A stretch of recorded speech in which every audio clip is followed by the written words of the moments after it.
All right, thanks for having me, guys. I appreciate it. So my name is Shane. I am a graduate student at Walla University studying marine biology. I am here for the summer working out of Rosario Beach Marine Lab. It's a research station right over by Deception Pass State Park. A lot of you guys have probably gone right by it and not even known what it was, but there is a little marine station right there. And I've got to spend a lot of time here, and I'm just here today to kind of share some of the work I've been doing this summer. And yeah, we'll have a little Q&A at the end. If you guys have any questions, feel free to ask, and we'll get started. So this is a picture from the bottom of Burrows Bay. I just want to start by talking about the kind of environment that I study. So when I think about marine biology and marine life and exploring areas, I tend to think of coral reefs and like rocky shoals and caves. And these environments are pretty common around the coastlines. These places are really accessible, so this is what we tend to associate with marine biology because this is the easiest place to go and study marine life. But the vast majority of the ocean floor is not like that. Most of the ocean is actually covered in sediment, either sands or silts or muds. And these areas cover a vast majority of the ocean floor. And because the ocean covers most of the Earth's surface, marine sediment environments are actually one of the most dominant ecosystems on the face of the Earth. And despite this, we really don't have as much research focus in these areas as other places. There's a lot of reasons for this. Accessibility is the main one. These areas are deep, they're dark, they're cold. It's kind of scary. They're difficult to get to, they're expensive, and so we just don't have as much research here, and we really don't know as much about these areas as we should. And one of the first questions you might have is, what kind of animals live in these areas? These are barren, really exposed underwater deserts, basically. They are difficult areas to try to live, and so my first question pops up is, what kind of animals are able to live out here and how do they survive? And it turns out that the majority of these ecosystems are dominated by marine burrowers. Burrowing is behavior where organisms will move through soft sediment or substrata to form semi-permanent structures. Things like holes and tunnels, you can think of them as like underwater gophers, kind of. And there's a really diverse range of species that do this. Like over in the middle, that big lobster claw, that is a fiddler crab right there next to its burrow. Down below that, we have Norway lobster. Over to the left, this is a mantis shrimp. Above that, polychaete worms. We have a big diversity of these out of Padilla Bay. And up top is a tropical species of burrowing octopus, Octopus carna. So a really wide range of burrowers. And burrowing, you would think that burrowing is largely dependent on the organism, how an organism burrows. But it's really the way that an organism burrows through sediment is dependent on the type of sediment that it burrows into. So here is a figure this is from a paper looking at some of the biomechanics of burrowing in different organisms. And this is focusing on Mandia brevis, which is a polychaete worm. And it's looking at a couple of different worm-like animals and how they burrow differently in different kinds of sediments. So up top, on top of that horizontal line, this is supposed to represent open water, fluid swimming. You go down below that as you get increasingly deeper on that vertical line, on that axis, that's the axis there. This is representing increasingly deeper water. And as you get deeper in the water column, you get more and more compacted sediment. On the left side of that middle dotted line, this is representing mud, and on the right is sand. So up on the top, Mandia brevis is swimming in open water, just how we swim. It's pushing water backwards, and that's propelling the animal forwards. If you move down and to the right, this is the softest kind of sediment that we get. These are shallow sands. And animals burrow in soft sands in a very similar way to they swim in water. Basically, they'll use really fast body movements to fluidize the sand, basically tossing all the sediment up, disrupting it, and turning it into basically a fluid that they're able to then swim through. If you move over to the left to that white section in the top left and bottom right, these are shallow muds and deeper sands, a little more compacted, and this kind of sediment is known as a granular solid. It's a little more compacted, it's a little more adhesive, it sticks together, it's a little more difficult to burrow into. And instead of fluidizing it, they have to do a different strategy. They use what's called plastic grain rearrangement. Basically, instead of fluidizing the sand, they use their body movements to push the sediment out of the way. You can think of it just as like how we dig holes in the beach. You are moving the sand particles out of the way to create space. And finally, in the bottom left, we have deep, compacted muds. These are the most adhesive, most difficult to burrow into. And the only way that organisms can make burrows in these kind of sediments is by jamming their bodies into cracks at the surface of the sediment layer and then pushing on them, expanding them just with their body movement. So really like brutal kind of physical burrowing. And these are all anatomically very similar animals, but you can see how the type of sediment they have to burrow into really requires different strategies for burrowing. All right, so that's how animals burrow. So what are some reasons why an animal would burrow? Like I mentioned, these are really barren, exposed landscapes. So concealment would probably be a really big reason an animal might burrow. You have this in two levels. On one hand, animals might want to avoid predation. An example of this is those Norway lobsters. They create burrows so they can hide from predaceous sea stars. But on the flip side of that, this is a picture of a mantis shrimp spear. It burrows down into sandy sediments so that it can wait for a potential prey to move by its burrow. It hops out, attacks it, and it's kind of a surprise predation strategy. You also have burrowing as a form of energetic conservation. Animals will create burrows, go to the bottom of them, and then kind of just chill out. They can be safe from predators, they don't have to move, they can lower the metabolic rates, and they can conserve energy. And finally, you have burrowing as a form of social behavior. So male fiddler crabs will sometimes use burrows as part of their courtship displays to attract mates. And so you have a really dynamic range of functions for burrowing. But what's probably most significant about burrowing is how impactful of a behavior this is. So burrowing organisms are known as ecosystem engineers. They actively modify their environment as part of their overall life strategy. And this can be kind of problematic for certain animals that rely on a really flat sediment bed. Things like razors and filter feeders, they need a nice level layer of sediment, and burrowing can really disrupt that. On the other hand, there are some organisms that benefit from burrowed landscapes, like this bioturbation, this constant turnover of sediment. This can be really good for certain bacteria and certain microbiota because it helps to drive nutrient cycling. Either way though, you really get a strong impact from burrowing, especially when you introduce a burrowing organism to an area that didn't have burrowing before. So this figure is kind of showing what can happen if you introduce a burrower to a sediment bed. So on the left, we have no burrowing organism present. I think they introduced a burrowing shrimp. This was in a paper from 2017, I want to say, 2011. So you can see on the left-hand side, it's a very uniform distribution of sediment particles. That's what those circles are representing. They're all laying down flat on top of each other. They create these nice layers, and this allows this black bar to form on top. This is representing a layer of biofilm.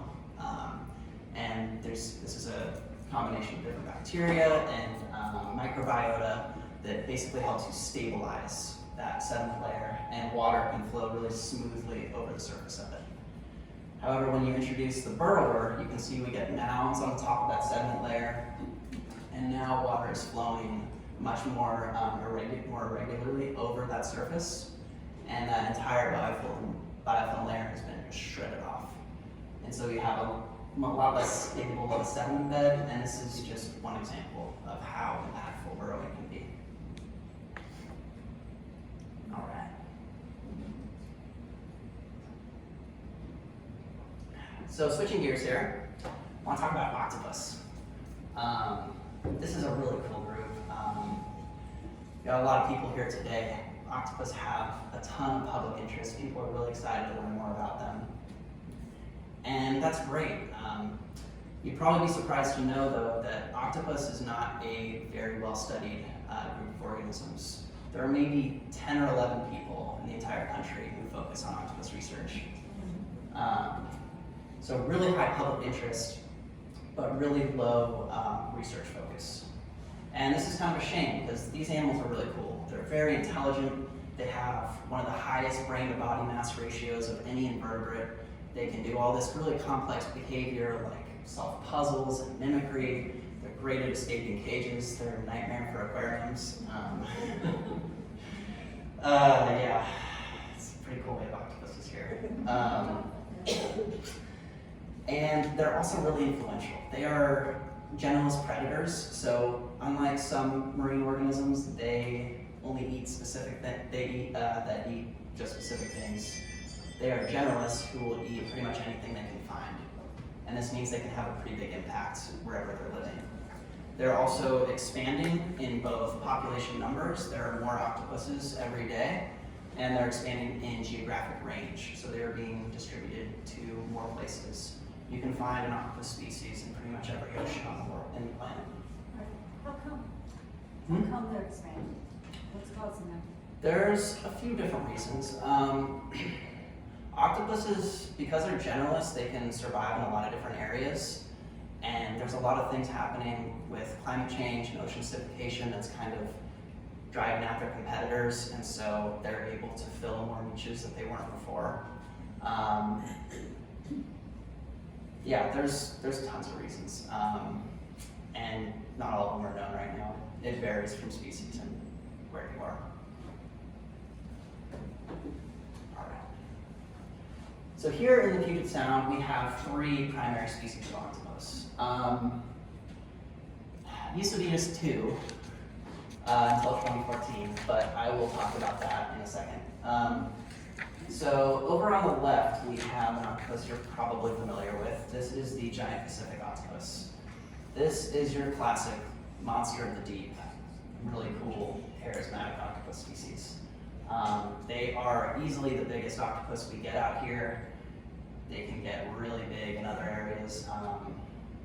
They like to occupy small cracks and crevices along the shorelines. They're pretty distinctive. The biggest way you can differentiate a GPO is by its papilla. These are these protuberances that come out of its mantle. You can see they're really long and kind of flat looking, and it gives it almost like this wrinkled kind of texture, the old man octopus. And then on the far right, we have the other most common species, Octopus rubescens. We have a couple of these in Padilla over in the aquarium. You should check them out at the end of the talk. These guys occupy, again, coastal shorelines. They like small spaces for their dens. We usually find them over at Admiralty Bay. They live in this field of beer bottles. It's kind of cool. This is like a popular fishing spot, and so fishermen will toss their beers over the side of the boats, and they accumulate barnacles and eventually become these artificial dens for red octopuses. So you can go down there and find tons of red octopuses living in those bottles. So littering's bad, but the octopuses like it, I guess. These are a lot smaller than GPOs. You can sometimes confuse them with juvenile GPOs, but when they're both mature, they end up being a lot smaller. The papillae are different. They don't have these long, flat papillae. Instead, they are more circular. So they look almost kind of scaly with these round protuberances and then dips in between them. And then we have the species in the middle, the smooth skin octopus. This is Moose octopus leoderma. This is a species I'm studying. It doesn't look anything like the other 2. There is no texture to its skin. It's completely smooth. The color does not change very much like it does with GPOs and reds. They are easily the smallest of the 3. They get really tiny.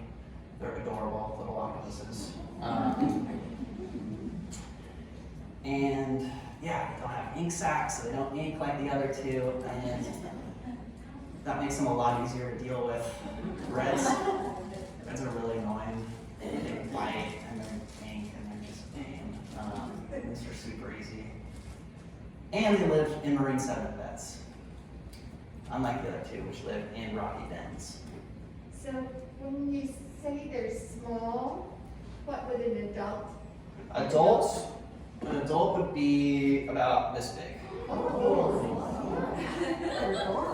They're really cute. You just want to snuggle up with one.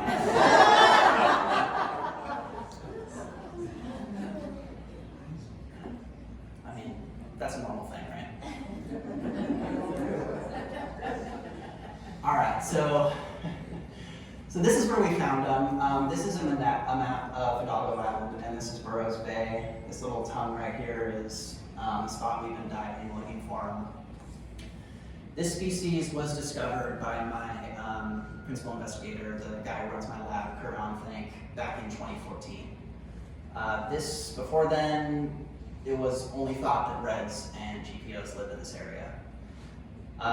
When he found them, he had no idea what they were. It took a lot of work and emailing a bunch of people and going through dichotomous keys and trying to figure out what the heck this thing was. Eventually, they were able to match it to the type specimen of Musoctopus leoderma by doing a genetic comparison with a 100-year-old preserved type specimen. This species is literally like the definition of Musoctopus leoderma in the museum. Pretty cool. We got a tissue sample and they were able to do a genetic comparison and confirm that this was the species. And what's really interesting is that this is historically a deep water species. It has only ever been found in very deep water by trawl nets. And that means the only specimens we really have been dead octopuses, because octopus do not do well when they get pulled up in trawl nets. So that means that we have this accessible population of the species that we know basically nothing about in terms of behavior or life history.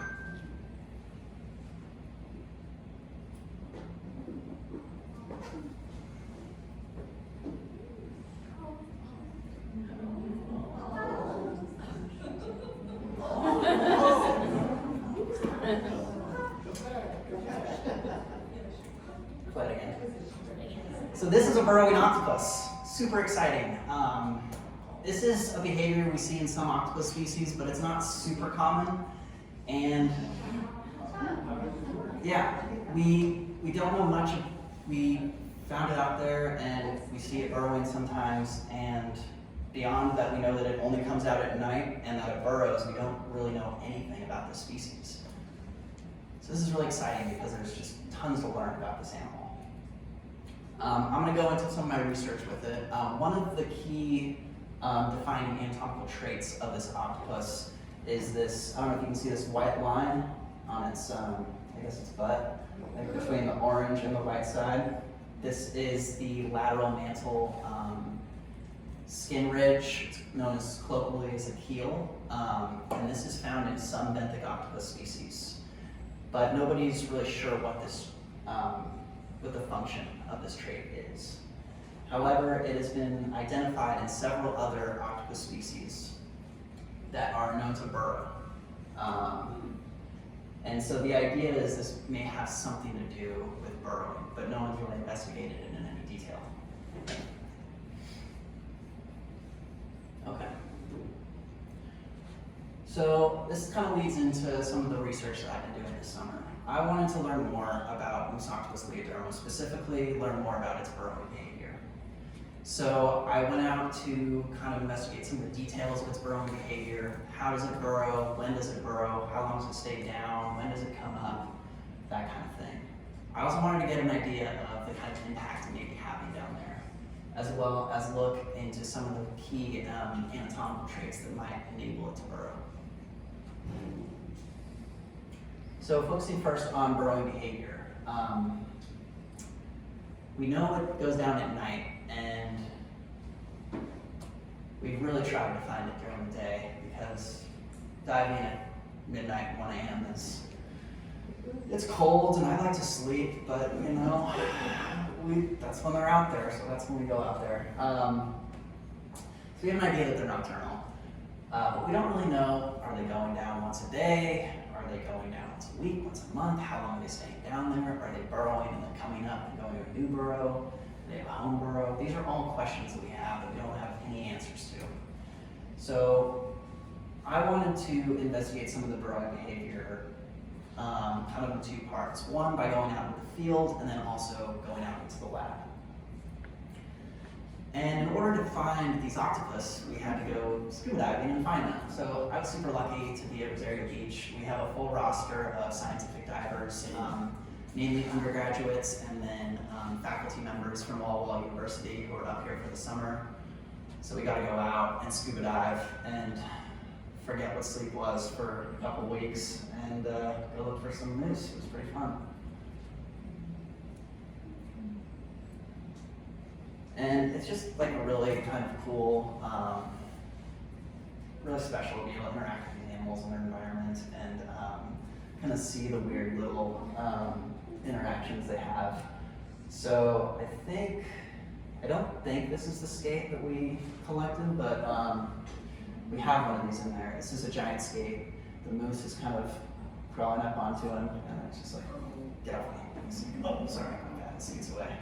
I don't feel cool. So yeah, I had this set up to go look for them in the field. So I went out there with basically this rig with a GoPro on it and this little laser module that I built. You'll notice that all the videos have these two little red dots on there. These are lasers that have been fixed a set distance away from each other. That way I can measure the size of the octopus from video footage without having to collect it. Because once it burrows, it's really hard to find it again. They get down and they go really deep, really fast. And it doesn't look like it, but that sediment layer is really silty, so if you put your hand in there, it's just like white out. You can't see it anymore. So that was the purpose of the lasers. So when you say really deep, when you say really deep, well, deep enough that I go to my shoulder and you cannot get them anymore. What depth are you from the surface? Usually we're around 40 to 60 feet deep. So this was the field component of the project. Basically going out with this setup and recording a bunch of burrowing. The main data I wanted to pull up from it, besides seeing exactly how it's burrowing and get an idea of the mechanics involved, was to look at burrowing rates. This was kind of important data for me because this is one of the few measurements, quantitative measurements of burrowing that has been recorded in a lot of different burrowing species. So the method that I recorded burrowing, I basically did this calculation called a burrowing rate index, which basically measures how quickly the animal's burrowing while accounting for the size of the octopus.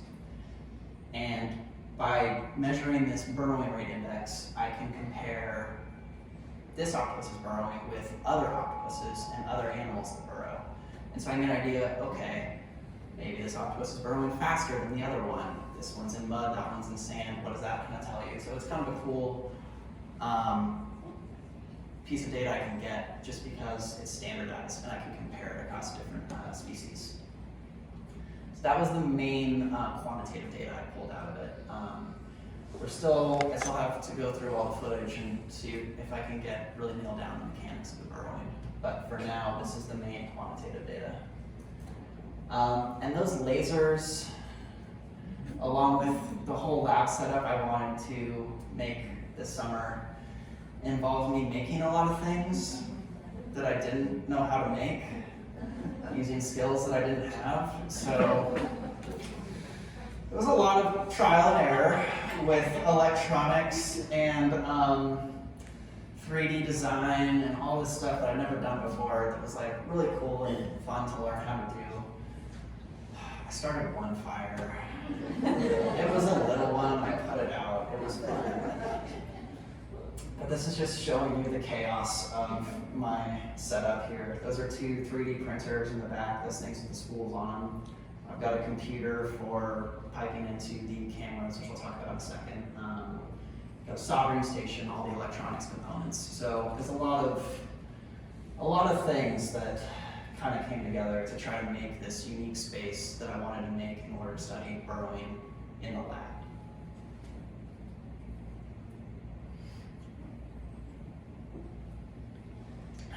So there were kind of three main components with my laboratory stuff.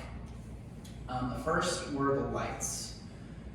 So these lights are built off of Raspberry Pi Picos. These are these little microcontrollers, and they're programmed with the green LEDs to basically fade in and fade out following a diurnal cycle. So these lights reach a peak brightness at noon, and they fade down until sunset at 9 p.m. where they shut off. They come back up at 7 a.m. and fade up until peak brightness again. And I tried to calibrate them to roughly match the lighting conditions down at the bottom of Burrows Bay. And the idea here was to get them in a natural light cycle. Because they're nocturnal, it seems like they would be sensitive to light, and I wanted to factor that in to give them the best chance of burrowing and kind of minimize disturbance to the animal. But they are most active at night, and I still needed to get pictures of them at night, so I used red lights that were on all the time. Musoctopus leoderma's eyes do not respond to red light, they can't see it. You see this with a few deep water species. Basically, red light is filtered the deeper you get into a water column, and so there's no evolutionary pressure to be able to see red light in deep water marine organisms. And so a lot of organisms can't even see red light. And I was fortunate that Musoctopus was one of those. So the red lights were on all the time, and that enabled me to take pictures at night while not disturbing the octopuses. We also had some cameras I had to make. These are built off of a single board computer called a Raspberry Pi. It's a Raspberry Pi 4. The software from this largely comes from a project from Jesse here in the front row. You can wave. He would use these cameras, a lot more complex setup. Basically, his were built for field deployments, leaving them out underwater for several days. Mine were, I didn't have to deal with batteries or underwater housings because I could just have them on and plug into power in the lab. But basically they work the same way. They are motion triggered, so anytime an octopus moves in front of the camera, it triggers it to take a picture. That picture is time-stamped with a date, and this gives you an idea of like when they're moving, and I have pictures of what they're doing when they're moving, and I can get an idea of like how active they are at certain times of day and stuff like that. It also takes a low-resolution picture once every second, so that if the motion picks up something interesting, I can go through the 1 second pictures and get a better idea of exactly what happened. And so this was kind of the final product. The last thing was the water. Rosario Beach has a saltwater pump. So I get fresh salt water pumped into these tanks consistently the whole time they were in here. This is nice because I don't have to worry about things like oxygenation or temperature. It's all just fresh seawater getting pumped in. The water would get pumped in the tanks, and then it would flow passively out into this black tub in the middle of the room, and that would all get pumped out in the saltwater outflow. The tanks are all made of acrylic because that made it easier for them to cut and to put the water inflows in, and have them all separated so that octopuses are in their own little cubicles, basically. And that helped with taking pictures as well as making sure the octopuses weren't like distracting each other, looking through the tanks and stuff.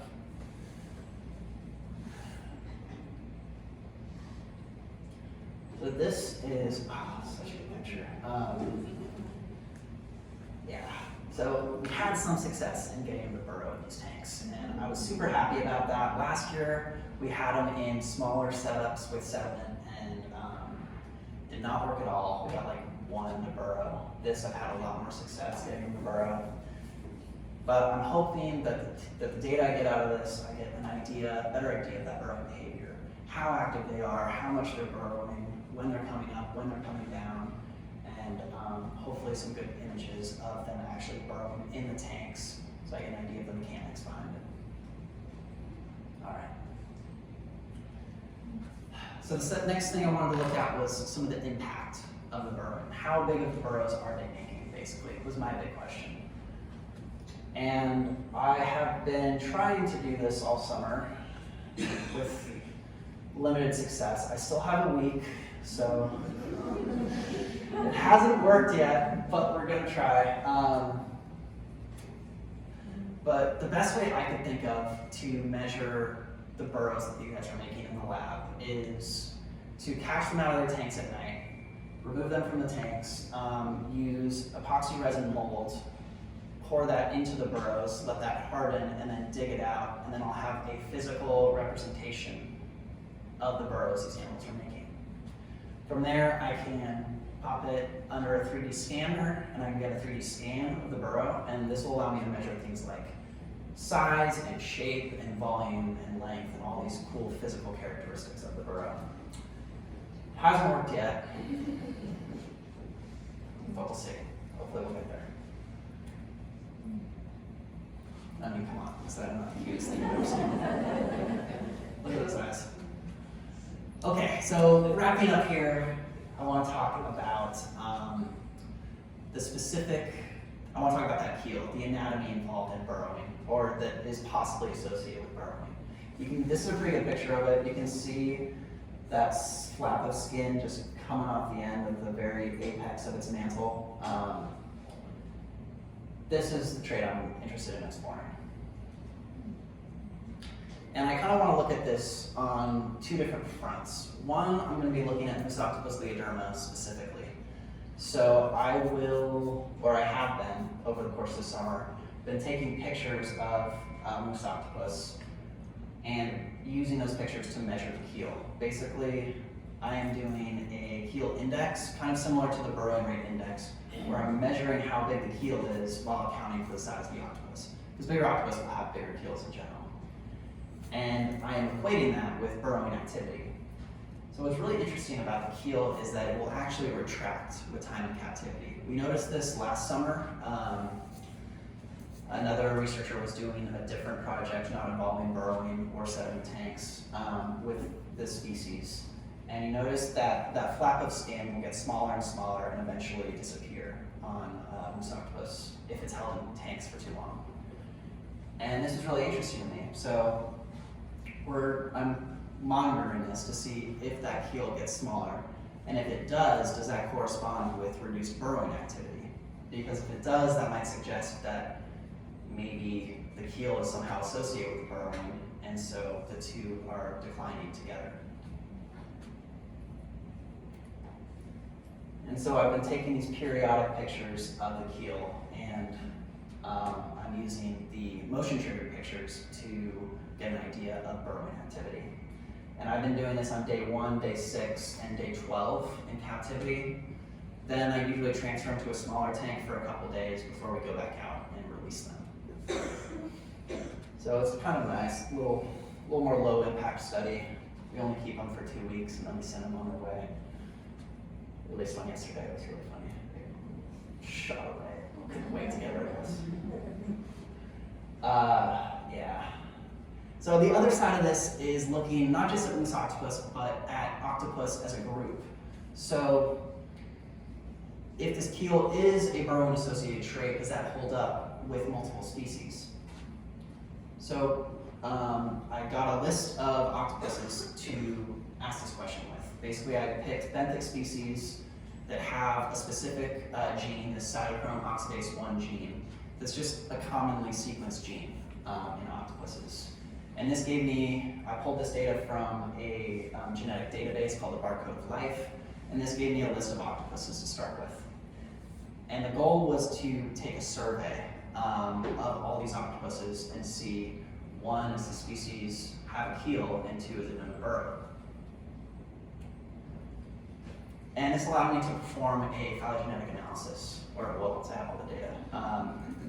So phylogenetics is the study of an evolutionary history or evolutionary relationships between organisms. I'm doing a specific phylogenetic test called Pagel's test. And this test allows me to compare these two traits, burrowing and the presence of a keel, and basically compare them. And if I get a statistically significant result out of this test, it will basically be telling me that these two traits have evolved together in a coordinated fashion. And this would be another piece of evidence supporting the idea that this keel is associated with burrowing. Okay. So that's pretty much it. That's what I've been working on this summer. I want to thank everyone who's helped me with this project. Kurban thank first and foremost, along with all the undergraduates and faculty at Walla Walla who have really sacrificed a lot of sleep this summer to go to octopuses. Gotten so many cool videos like this. I'm just feel very fortunate to be able to come here and share my work with you. I hope you've enjoyed it somewhat. You've hung on this long. Hopefully you got something out of it. But yeah, I'll be around for a little while to answer any questions, and yeah, thanks for having me.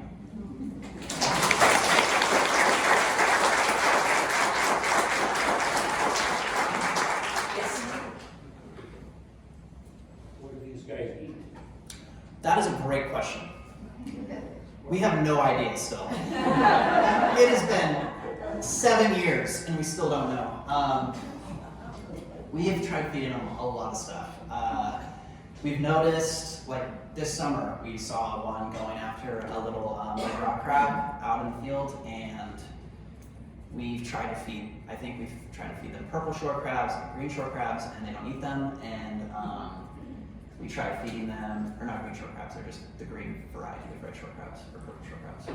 We tried feeding them clams, basically all the things that reds eat, no problem.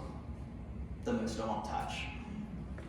Former grad student did a project kind of examining, they did like an isotope analysis, basically looking at dead octopuses to see if they could figure out what it's eating.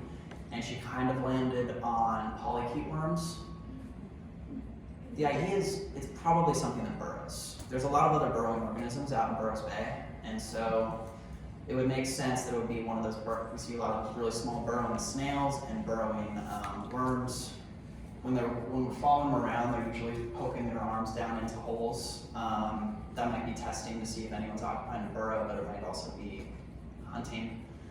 So my best guess would be polychaete worms. I really want to try like feeding earthworms or something cheap that we can find easily, because right now we're just keeping them for short durations and then releasing them. Because we can't get them to eat in the lab. Yes? And lifespan? Generally, octopuses are pretty short-lived. I think this species, it lives about 3 years. Some cold water octopus species live a little longer, but that's the average 3 to 5 years for most octopus, which is really interesting because they have a really expansive neurological system, and normally, and that's a big like energetic expenditure, like they're crazy smart for invertebrates, and normally when animals invest that much energy into developing something like that, they're usually going to hang around longer than that to like use it. So it's kind of an interesting thing with octopuses. But yeah, 3 years is about where these guys are. Yes?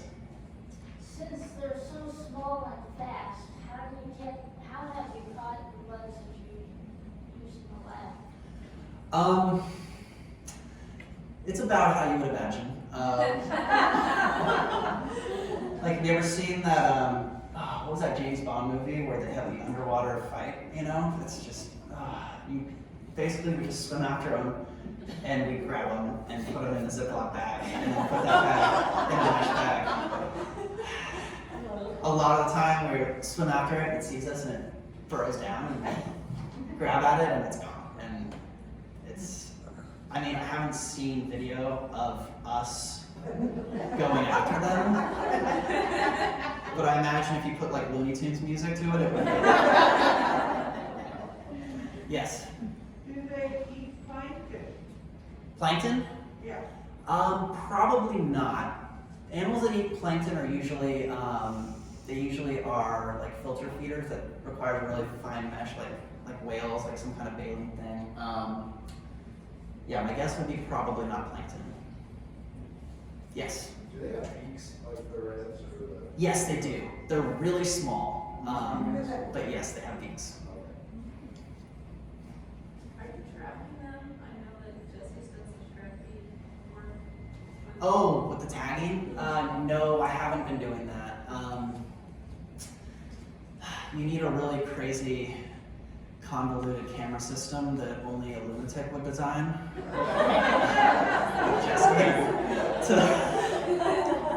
I'm just kidding. You need UV lights to kind of see the tags, and because they're burrowers and they're a lot less, you have a lot higher population density in Admiralty.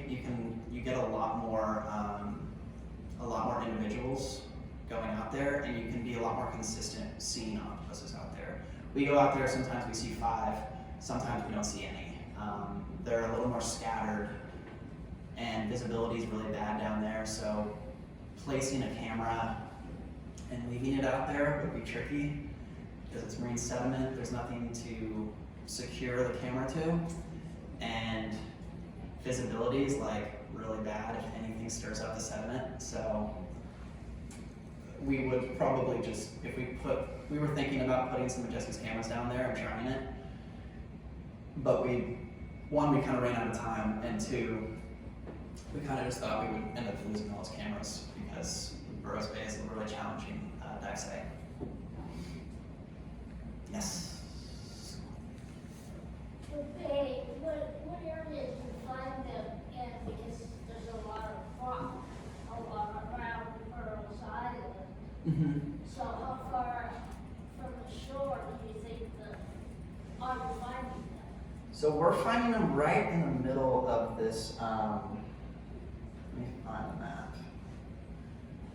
So right here where this little orange, or this green little 0.1 right next to that, where that pointer is, that's generally where we're finding them. So it's like halfway between Allen Island and Padilla, like basically right on the tip of Burrows Island.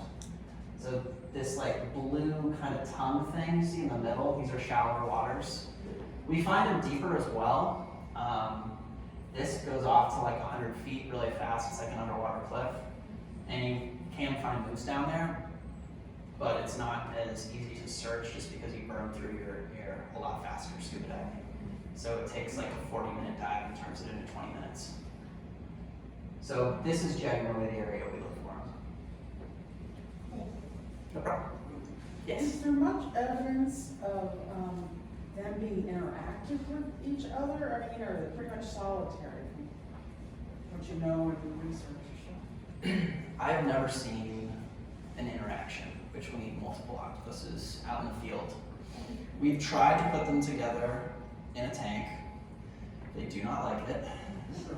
They will attack each other and rip each other to shreds if you put them in a tank together. So, kind of lone wolves, I guess. I don't know. It might just be the tank stress, too. Because when we find them, it's not like they're very far from each other. They're close by, but I've never seen multiple moose interacting. We don't know anything about their reproduction. We don't even know how they lay eggs. There's a lot of questions still to be answered about. Yes? The moose part of moose octopus? Yes, sorry, I call them moose. I know that's confusing. Moose octopus leoderma, that's the scientific name. Was it someone named Moose that? How do you spell it? M-U-U-S. I don't know what it was named, who named that clade. Like originally they were, they belonged to the clade bent octopus, which is just like benthic octopuses. And then this one guy, I don't know, my PI went on a whole rant about it, about how it shouldn't be named Moose octopus leoderma, and it's actually in a different scientific name. But I don't know where the origins of Moose octopus, that clade name comes from. Yes? Have there been other birds of the Salish Sea explored to see if the moose octopus are there? No. And we should be. We were talking about that this summer. Because there's another shallow water channel right over from Burrows where we think there could be some, but that would be a good project, is just doing a survey to see where the heck these guys are. You do find them out from the sound in much deeper waters, and they have been recorded there. But this is the only shallow water environment as of now that's easily accessible and easily diveable that we found the species. Yes?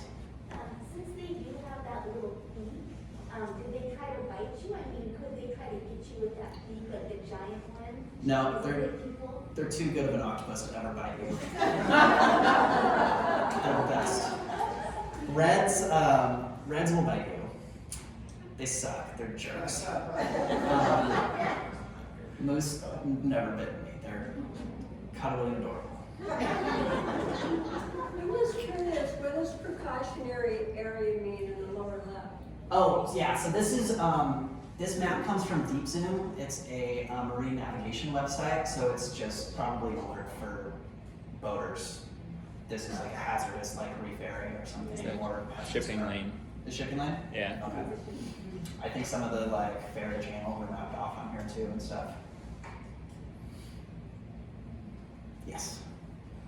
Since they're burrowing, you said the sediment blows up when you're down there. I noticed that it was very clear when they would go down in. How do they burrow and how do they not?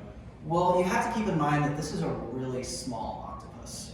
The amount of sediment it's displacing is not, it's not much bigger than the size of the octopus. And so the amount of little sediment it poofs up is not really enough to cover the camera. When we like put our hands down there, you know, and sweep it, it goes everywhere. That's a good What's the question. process of burrowing? Do you know how they actually? We still have to look into it. It seems like they find a space, they spread their arms out really wide, and then they will kind of launch the sediment up using their siphon. The siphon's like their kind of jet propulsion that they use to swim around. So they'll blast from their siphon, that'll disrupt a bunch of sediment, and then they basically just like dive into it using it. They put two arms usually forward and then just kind of follow that in. I still have not, I don't know, I want to like try to map it out and make like a cool figure, like explaining all the steps and stuff. We're still collecting data right now. I got 5 in the tank. We released 5 2 days ago. So hopefully we'll collect a little more data and have a better idea of like the exact mechanics involved. And how many do you study at a time, or how many do you collect? So I have 10 individuals that total that I've had in the tanks, and then I have about 25 recorded burrows out in the field. And hopefully we'll get more. Going diving tonight, so should be good. Keep it coming. Yes. Have you ever seen any predators try to eat them or chase them? No, I have not seen anyone try to. I've seen them chase stuff. You get really big shrimp down there that are almost as big as the octopus, and sometimes it's like, which one is going to eat which, you know, but they generally just pester each other. No, I have not seen anything. There are things down there that I feel like could eat them, like there's a lot of spiny dogfish. Octopuses though, generally once they get, these ones are small, so they are vulnerable to predation. But if an octopus gets big enough, like GPOs, nothing's gonna mess with them. Any more questions? All right, thanks guys, it's been awesome.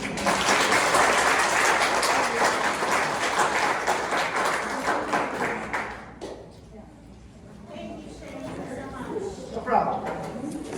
Ian, what do you